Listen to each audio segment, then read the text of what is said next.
Olá a todos. Então, nesse vídeo eu vou falar um pouco sobre ângulo limite e reflexão total da luz. E para entender ângulo limite e reflexão total, a primeira coisa que a gente vai ter que lembrar, na verdade, antes de partir para esse desenho aí que eu fiz, é lembrar rapidamente um conceito lá de refração, que a gente já viu, né? Refração é aquilo que acontece quando a luz passa de um meio que tem índice de refração para outro meio com outro índice de refração. E a gente viu também que, caso a luz, por exemplo, vamos supor que aqui seja a interface, a superfície que separa esses dois meios. Vamos supor também que aqui, esse meio aqui de baixo tem um índice de refração maior. Índice de refração maior eu represento pelo símbolo N+, e aqui tem um índice de refração menor, que índice de refração menor eu represento pelo símbolo N-. Por exemplo, poderia ser aqui embaixo, aqui nessa parte de baixo, vidro, e a parte de cima, ar. Ou ainda aqui embaixo, água, e aqui em cima, ar. Ou ainda aqui embaixo, vidro, aqui em cima, água. Sei lá, um dióptro plano, dois meios homogêneos e transparentes. Então a gente viu o quê? Que caso a luz sofra refração incidindo perpendicularmente à superfície de separação, que é chamado de incidência normal, porque o raio de luz fica bem em cima da reta normal, na reta normal de apoio, apesar de acontecer refração, o raio de luz não sofre desvio, ele continua em linha reta. Ao passo que se esse raio de luz chegar na superfície que separa os dois meios de maneira inclinada, aí, além de sofrer refração, ele também vai sofrer desvio. E a gente viu pela lei de Snell que, em particular, nesse caso do raio de luz, está indo do índice de refração de um meio mais refringente para um meio menos refringente, ele afasta da normal. Para quem esqueceu aí, afasta da normal quer dizer, nesse ponto aqui, que é o ponto de incidência, eu poderia traçar a reta suporte imaginária, a reta normal, né? E aí o que acontece? Essa é a normal. O que acontece? Esse ângulo aqui, ó, é maior do que esse ângulo aqui.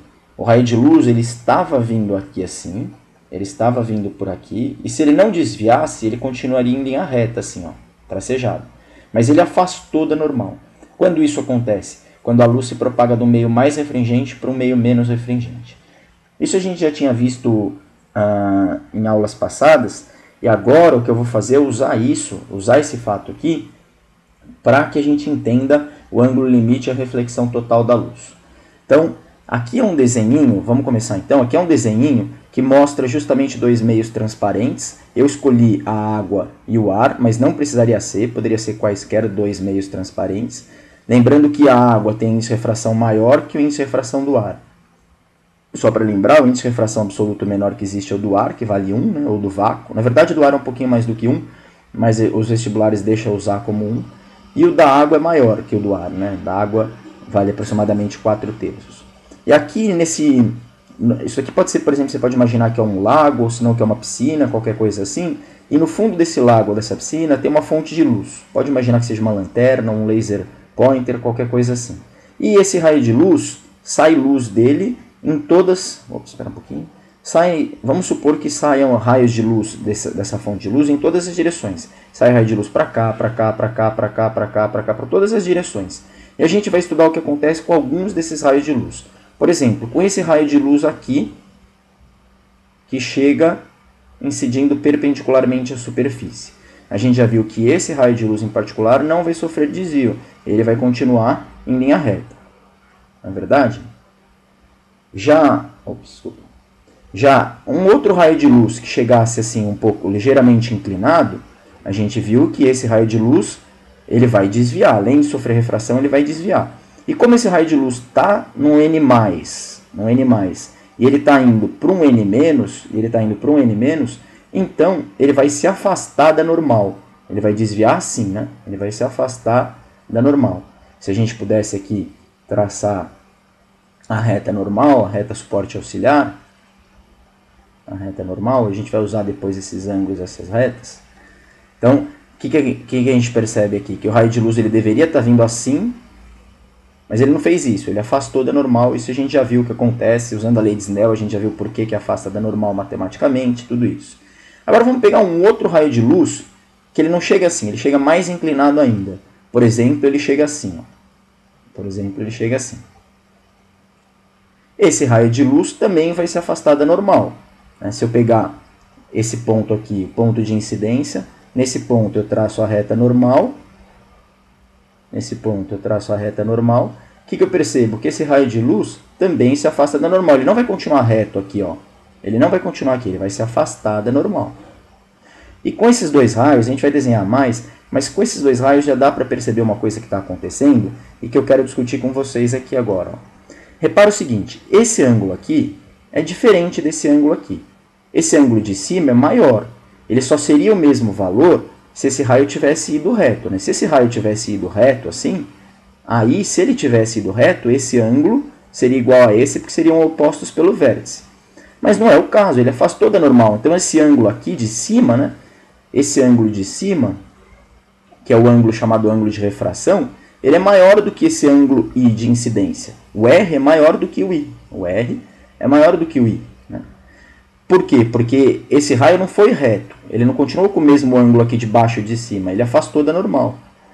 E aqui a mesma coisa. Ó. Esse ângulo aqui de cima é maior do que esse ângulo de baixo.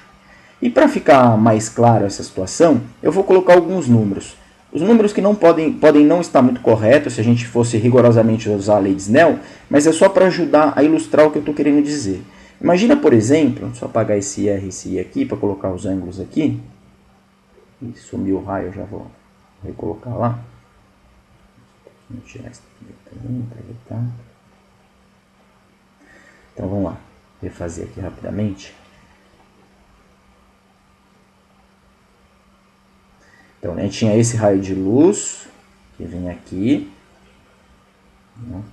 E o que eu disse foi que esse ângulo aqui é maior do que o de baixo. Por exemplo, vamos supor que esse de baixo vale 20 graus, só um exemplo. Então, com certeza, esse de cima é mais que 20 graus. Pode ser que seja, por exemplo, sei lá, 27 graus, não sei, estou chutando. Como eu disse, eu não fiz as contas direitinho para ver se era isso. Daria para fazer, mas eu não vou fazer isso. É só para ilustrar conceitualmente, qualitativamente o que eu estou querendo dizer. De qualquer forma, esse ângulo de cima é maior que o ângulo de baixo. Aqui acontece a mesma coisa. Esse ângulo de cima é maior do que o de baixo. Mas mais do que isso, o que eu quero que vocês percebam é o seguinte. Esse ângulo aqui, ó, é maior do que 20 graus. Repara, ó, esse ângulo aqui, ó, ele está mais afastado da normal do que esse daqui. Nesse primeiro caso, esse ângulo era pequenininho, ó. Esse ângulo era pequenininho. Agora, como o raio chegou mais inclinado, fez com que esse ângulo aqui fosse maior do que esse. Então, se esse daqui é 20 graus, esse daqui é mais que 20 graus. Pode ser que seja, por exemplo, não sei, vamos estimar um valor aí, chutar um valor qualquer. Vamos supor que ele seja 35 graus esse ângulo, vai. 35, é um valor qualquer. Vamos supor que ele seja 35 graus. 35 graus. E esse ângulo de cima, como a gente viu, esse ângulo de cima é maior que o de baixo. Então, se o de baixo é 35, pode ser que esse daqui seja, não sei lá, 49 graus, vai. Não sei. Daria para calcular, como eu disse, mas não é isso que eu quero fazer no momento. E agora vamos pegar outro raio de luz ainda, um que chega mais inclinado ainda. Assim, ó. Um que chega mais inclinado ainda. E antes da gente ver como ele vai refratar, eu quero que vocês que me ouvem, observem o seguinte, ó. Esse ângulo aqui, ó, é maior ainda que esse primeiro e que esse segundo. Está aumentando, porque o raio chegou mais inclinado. Ó. Esse era 20 graus, esse era 35 graus. Pode ser que esse daqui, sei lá, seja uns 50 graus, por exemplo. 50 graus. E se a gente for traçar o raio refratado, lembra que o raio refratado não pode ir reto. Ele tem que afastar da normal. Reto seria assim, igual eu fiz pontilhado. Mas ele não pode ser assim. Ele tem que afastar da normal. O ângulo tem que aumentar. Então ele vai ser assim, por exemplo. Ó. Assim, por exemplo. De tal forma que esse ângulo aqui, ó, vai ser maior ainda. Esse ângulo aqui. Ele vai ser maior ainda. E vai ser maior do que esse e vai ser maior do que o de baixo. Por exemplo, se esse de baixo vale 50 graus, pode ser que esse daqui, sei lá, seja 67 graus. Vai, estou chutando. Sei lá, eu acho que é até mais, né? Pela figura. Se bem que a figura está completamente fora de escala, mas vamos colocar até mais, vai. Vamos supor que esse ângulo aqui seja 72 graus, não sei, 72 graus, não sei, por exemplo. Então, o que a gente percebe com essas três situações por enquanto? Por enquanto a gente percebe o seguinte, ó. Conforme os raios, lembra que dessa fonte de luz chega raio em todas as direções. desenhei 4 raios de luz aqui, mas na verdade são infinitos raios de luz. E eu estou pegando alguns para analisar. Esse primeiro raio de luz passou batido, passou reto, porque ele chega perpendicular. Esse daqui chegou com um ângulo pequenininho, 20 graus, mas como ele se afasta da normal, esse ângulo aqui é maior. Esse daqui é maior do que o de baixo. E conforme esses raios de luz vão chegando cada vez mais inclinados, esses ângulos aqui vão aumentando. E os de cima também. Eu quero que vocês observem muito, porque eu vou precisar disso, 2 detalhes importantes. Primeiro, que quanto mais inclinado está o raio, maior esse ângulo. Ó, 20, 35, 50 e assim por diante. E mais, o ângulo de cima também vai aumentando. Ó, 27, 49, 72. Ele vai aumentando e ele é sempre maior do que o de baixo. 27 é maior do que 20, 49 é maior do que 35, 72 é maior do que 50. Então agora, eu vou traçar mais um raio de luz. E eu quero que vocês percebam, isso é muito bom refletir um pouquinho para tentar analisar o que aconteceria. Eu acho que todo mundo consegue perceber que vai chegar um raio de luz, que ele vai chegar tão inclinado, mas tão inclinado, que o que vai acontecer com ele, que é esse que eu estou desenhando aqui? Ele vai chegar tão inclinado que esse ângulo vai ser tão grande, esse ângulo aqui vai ser tão grande, por exemplo, sei lá, 61 graus, por exemplo, estou chutando. Ele vai ser tão grande que esse raio que vai refratar, como é que ele vai refratar? Ele vai refratar praticamente na superfície. E olha a palavra que eu falei, praticamente. Em vídeos mais para frente eu vou discutir isso. Mas praticamente na superfície. Para quem não percebeu o porquê, segue o esquema que eu vou fazer aqui. Vou até mudar de cor. Ó. Olha o que está acontecendo com o raio refratado, esse que sai para o ar. Ó. Ele é assim, depois ele é assim, depois ele é assim. Dá para perceber que ele está aproximando da superfície? Ó. Então, ó, olha aí esse raio, aí chega uma hora que ele fica praticamente em cima da superfície. Ou seja, se esse ângulo aqui era 27, esse 49, esse 72, esse daqui, como foi em cima da superfície, ele ficou 90 graus. Né? 90 graus. Meu 90 ficou feio aqui, mas ele ficou em cima da superfície, então ele ficou praticamente em cima da superfície, então ficou praticamente um ângulo de 90 graus. Agora prestem atenção na definição aí, ó. Esse ângulo aqui, ó, nesse exemplo que eu dei, vale 61 graus, esse ângulo é chamado de ângulo limite. Esse é o ângulo limite. Esse é o ângulo limite. Então, quem poderia aí me dizer qual é o ângulo limite? Isso, o ângulo limite é o ângulo de incidência quando o raio refratado está praticamente em cima da superfície. Quando o ângulo de refração é praticamente 90 graus. Repara que aqui ó, ainda não era o ângulo limite, esse primeiro caso. Por quê? Porque o raio refratado ainda não é rasante. Ele ainda refrata, mas não chega aqui na superfície. Esse daqui também não é o ângulo limite, porque esse raio aqui também não está na superfície. Esse também não é o ângulo limite, porque esse raio também não está na superfície. Mas esse já é. Por quê? Porque o raio já está em cima da superfície. E quando o raio fica praticamente em cima da superfície, esse raio é costumeiramente chamado de raio rasante. Rasante.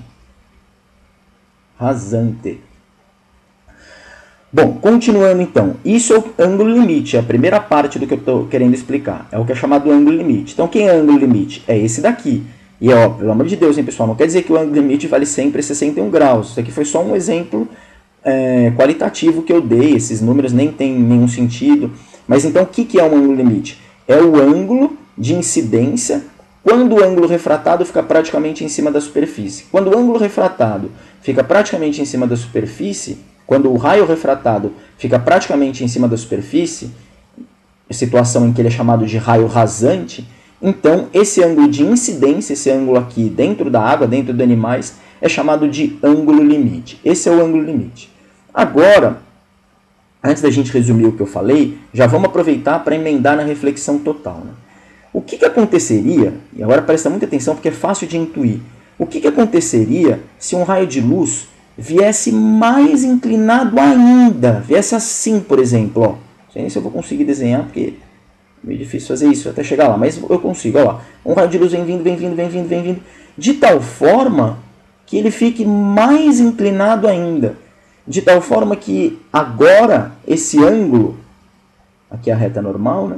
De tal forma que agora esse ângulo aqui, ó, que ele faz com a normal, seja maior do que o limite, maior do que 61. Por exemplo, vamos supor que seja, sei lá, 68 graus, por exemplo, maior do que o limite. O que vocês acham que vai acontecer? Também dá para intuir isso. Ó. Dá uma olhada o que está acontecendo com o raio refratado. Ó. Primeiro o raio refratado foi reto, depois ele desviou mais ainda, depois ele desviou mais ainda, depois ele ficou em cima da superfície. E agora, o que vai acontecer? Não tem mais como ele desviar. Portanto, o que vai acontecer com esse raio? Ele vai refletir. Refletir. Ele não vai sair para o ar, ele vai refletir. E lembra que na lei da reflexão, esse ângulo aqui, ó, tem o mesmo valor que esse daqui. Então, se esse daqui, por acaso, por exemplo, for 68 graus, esse daqui também será 68 graus. Agora eu quero que vocês observem um outro conceito aqui. Lembra que a gente viu logo no começo da ótica que os três fenômenos, reflexão, refração e absorção, são sempre simultâneos. Então eu poderia perguntar aí para os alunos que acompanharam minhas primeiras aulas de ótica o seguinte, nesse caso aqui, vamos pegar esse caso aqui, ó. Eu mostrei o raio refratado, mas será também que não está tendo a reflexão? E muitos dos meus alunos diriam, sim, professor, uma vez que a reflexão e a refração e a absorção são simultâneos. Tudo bem que eu enfatizei aqui o raio refratado, mas também acontece a reflexão. Agora eu poderia perguntar para vocês, do raio que chega então, desse raio que está chegando aqui, ó, vocês concordam comigo que uma parte refrata, sai, e uma parte reflete? E a parte absorvida nem dá para mostrar, né? Porque o raio, por exemplo, se chega a 100% de luz aqui, pode ser que refrate 80%, reflete 17% e absorve 3%. Por exemplo, tem a refração, tem a reflexão e tem a absorção. Mas essa reflexão aqui, ó, ela é parcial. Por que ela é parcial? Porque não é toda a luz que voltou. De toda a luz que estava chegando, aqui, uma boa parte refratou, uma pequena parte refletiu e uma pequena parte absorveu. Portanto, essa reflexão aqui ela é parcial. Aqui nessa segunda ocasião aconteceu a mesma coisa. Parte da luz refratou, parte refletiu e parte absorveu. Lembrando que a reflexão, essa parte que reflete, faz com que esse ângulo seja igual a esse, né? Na reflexão, o ângulo de incidência é igual ao ângulo refletido. Mas essa reflexão aqui, ela também é parcial. Por quê? Porque de todo o raio de luz que estava vindo, só uma parte refletiu. Não é uma reflexão total, é uma reflexão parcial.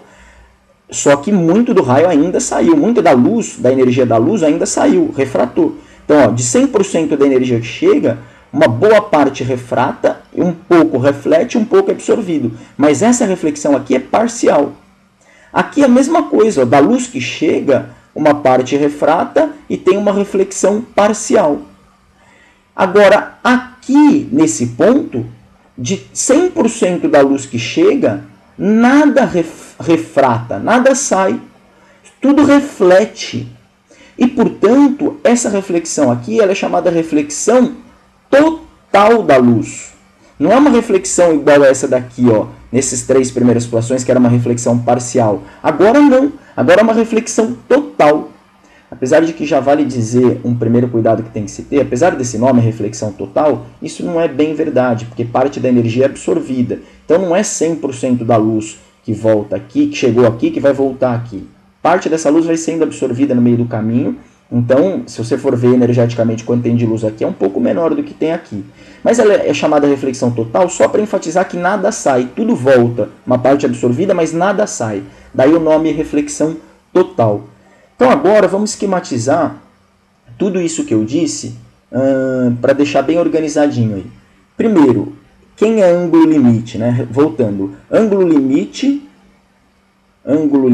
vamos lá, vamos organizar direitinho. O ângulo limite é o ângulo de incidência quando acontece o quê?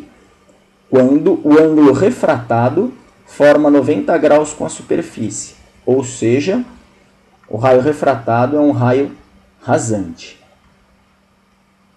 O que mais que a gente pode organizar com essa minha explicação que eu dei? Quais são as condições para que aconteça, para que ocorra, né, a reflexão total da luz. E RT aqui é a abreviação para reflexão total. São duas as condições. Eu não sei se todo mundo percebeu que são duas as condições, mas vamos lá, vamos enfatizar quais são as duas condições. Primeira condição é fácil de perceber, né? Que é essa daqui, ó, o ângulo de incidência. O que é reflexão total? É quando a luz bateu e voltou, nada dela saiu. Em todas as outras situações, ó, nesse exemplo, nesse exemplo, nesse exemplo e nesse exemplo, a luz sai. Nesse daqui não, nessa ela voltou. Quando que ela voltou? Quando esse ângulo de incidência é maior do que o ângulo limite. Lembra, nesse exemplo que eu dei, o ângulo limite era 61 graus. Por que limite? Porque foi ele que fez com que o raio refratado fosse rasante. Os outros menores do que o ângulo limite, 50, 35, 20, o raio saiu. Ele saiu para o ar. O limite, o raio ficou rasante. E maior do que o limite, voltou. Portanto, a primeira condição para que aconteça a reflexão total, a primeira condição é que o ângulo de incidência seja maior do que o ângulo limite. Maior do que o ângulo limite. Lembra que quando a gente coloca ângulo, a gente coloca esse chapéuzinho aqui que eu coloquei. E qual a segunda condição? A segunda condição pode ser que nem seja tão fácil de perceber, porque eu já parti dela, né? Que é a seguinte, ó, se vocês notarem, a reflexão total aqui está ocorrendo porque o raio de luz está tentando ir da água para o ar. Ele está indo de um meio mais refringente para um menos refringente. A reflexão total, para que ela aconteça, esse raio de luz, segue esse raio de luz aqui, o último que a gente fez, o mais inclinado, esse daqui, ó. Esse raio de luz está dentro d'água. E ele está tentando ir para onde? Ele está tentando ir para o ar. Ele não vai conseguir, porque ele vai voltar, porque vai acontecer a reflexão total. Mas ele está tentando ir para o ar. E para que aconteça a reflexão total, isso tem sempre que ser verdade. O que tem que ser verdade, professor? Ele tem que estar tentando ir da água para o ar? Não. Ele tem que estar tentando ir do índice mais refringente, do N+, para um índice menos refringente, N-. Ou seja, a luz, para acontecer a reflexão total, a luz tem que estar tentando ir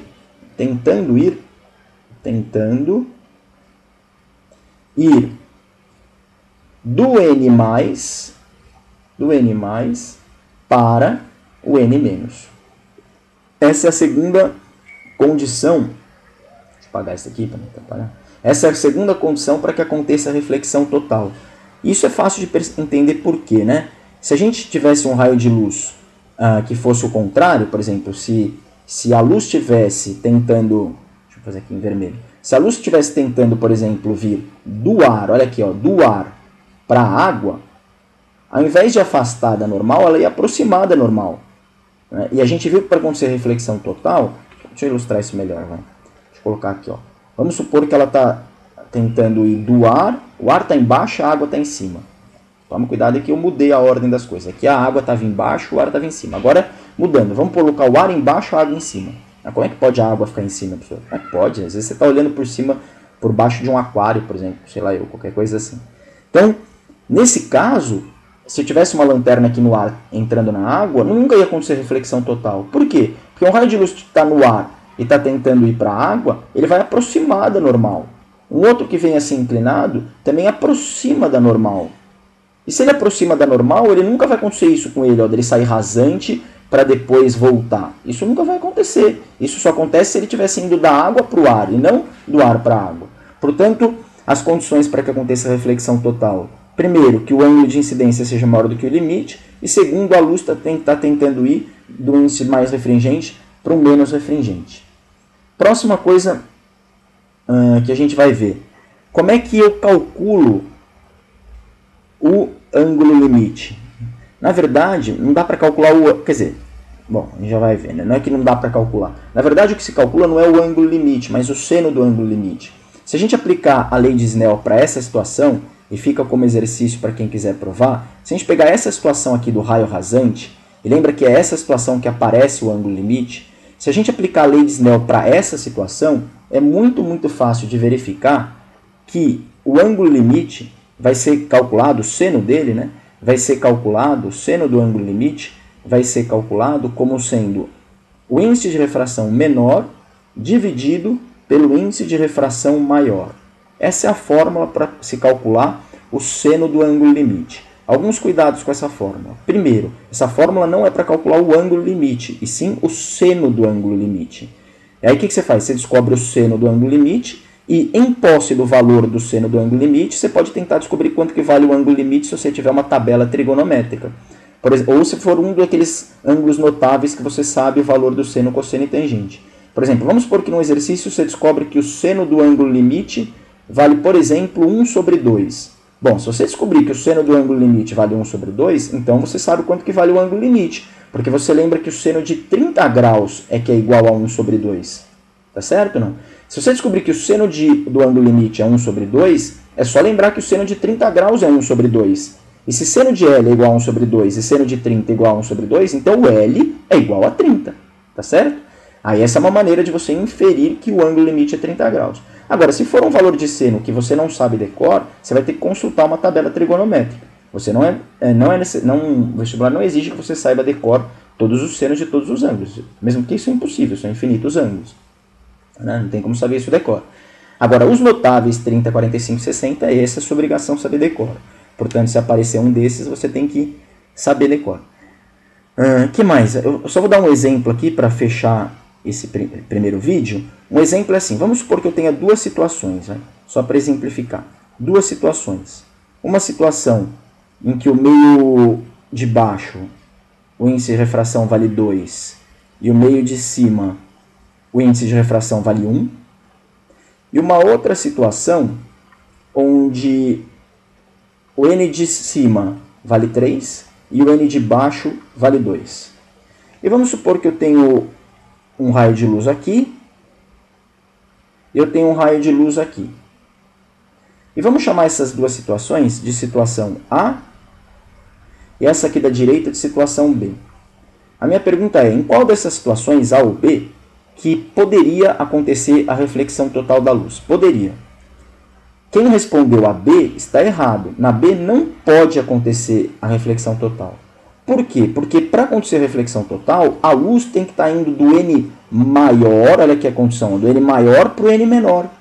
E nesse caso ela está no N igual a 2, tentando ir para um N igual a 3. Então não vai acontecer reflexão total aqui. Porque para acontecer reflexão total, ela tem que estar indo do N grande para o N pequeno, e não do pequeno para o grande. Aqui está indo de 2 para 3, então está indo do pequeno para o grande. Não pode. Isso, nessa condição, nunca vai acontecer reflexão total, porque a luz vai aproximar da normal aqui. Ó. Já essa primeira situação, essa pode acontecer reflexão total. E por que você está falando pode, professor? Não vai acontecer? Depende, porque tem outra condição. Lembra que a primeira condição é que o ângulo de incidência seja maior do que o ângulo limite. Então, por exemplo, vamos supor que o ângulo limite aqui vale 28 graus. 28 graus. Será que vai acontecer reflexão total aqui? A gente pode mostrar que não. Por quê? Porque nessa situação aqui, qual situação, professor? Do raio de luz indo do N2 para o N igual a 1, dá para descobrir quanto que vale o ângulo limite. Como, professor? Simples, é só usar aquela fórmula que eu coloquei aqui no item 3. Ó. Vamos aplicar ela. Seno do ângulo limite é igual a N menor sobre N maior. Quem que é o N menor? O N menor é 1, então fica 1. Quem que é o N maior? O N maior é 2, então é 1 sobre 2. E esse é justamente aquele caso que eu mostrei, né? Se o seno do ângulo limite é 1 sobre 2, esse é tabelado. Se o seno do ângulo limite é 1 sobre 2, você automaticamente sabe que o ângulo limite vale 30 graus. O ângulo limite vale 30 graus. Ah, e daí, professor? E agora, o que eu faço com esse ângulo limite? Agora é só comparar com esse daqui, ó. Dá uma olhada. Esse raio aqui está chegando com 28 graus. 28 graus não é maior do que o limite, é menor do que o limite. Portanto, esse vai refratar. Ele não vai ter a reflexão total. Ele vai sair para o outro meio, né? Ele vai sair para cima, né? Ele não vai voltar, não vai acontecer reflexão total da luz, né? Por quê? Porque a condição para acontecer reflexão total, como a gente tinha visto, é que o ângulo de incidência seja maior do que o limite. Lembra naquele primeiro exemplo que eu dei? Só aconteceu a reflexão total nesse caso aqui, ó. Nesse caso aqui, quando o ângulo limite era maior do que... Desculpa, quando o ângulo de incidência era maior do que o limite. 68 graus era maior do que 61. Nesse exemplo que eu dei aqui embaixo, o ângulo limite é 30. Se o ângulo limite é 30, a reflexão total só vai acontecer para ângulos maiores do que 30. 28 não é maior do que 30, então não vai acontecer reflexão total. Agora, se eu tivesse aqui um raio de luz assim, ó, de tal forma que esse ângulo aqui fosse, por exemplo, 32 graus, agora sim, esse raio vai bater e vai voltar. vai acontecer a reflexão total. Por quê? Porque 32 é maior do que 30. E aí lembra que o ângulo refletido também vai valer 32, né? Porque na reflexão esse ângulo é sempre igual a esse daqui, né? Por fim, vale comentar uma coisa que, para quem lembra aí direitinho de trigonometria, né, lá da matemática, lembra que o valor do seno de um ângulo, o seno de um ângulo θ qualquer, é sempre menor ou igual a 1. Sempre, né? Diferente da tangente, o seno é sempre menor do que 1. A tangente pode ser maior do que 1, o seno não. O seno é sempre menor do que 1. Se o seno é sempre menor do que 1, ele sempre pode ser escrito como uma fração, com a condição de que o denominador seja maior do que o numerador, né? Maior do que o numerador. E esse daqui menor. Esse menor.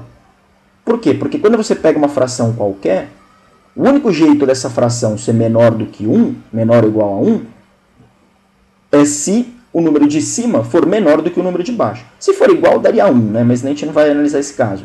Para ser menor do que 1, para o seno ser menor do que 1, o número de cima tem que ser menor do que o número de baixo. Por exemplo, essa fração aqui, ó, 3/5, o número de cima é menor do que o de baixo. Então, ela é menor do que 1. Aliás, 3/5 é 0,6, né? Já essa fração aqui, ó, 6/5, essa não é menor do que 1. Ela é 1,2, né? Por quê? Porque o número de cima é maior do que o número de baixo. Como o seno de um ângulo limite é uma fração também, e o seno é sempre um número menor do que 1, então você nunca vai poder errar e colocar o n maior aqui. Porque o único jeito desse resultado ser um número menor do que 1 é se o número de cima for menor do que o número de baixo, né? Então, para quem já sabe trigonometria, lembra que o seno é menor do que 1, e se seno é menor do que 1, esse número tem que ser menor do que esse. Por isso é n menos sobre n mais e não n mais sobre n menos. Apesar de que essa fórmula veio da lei de Snell, e se você tiver esquecido na hora da prova, você pode deduzir ela sem dificuldade nenhuma. Bom, nos próximos vídeos a gente vai ainda vamos continuar com ângulo limite e reflexão total, vamos ver algumas simulações, vamos ver também alguns cuidados que tem que ter, vamos ver o que a reflexão total explica, alguns experimentos e exercícios também. Então até logo, obrigado.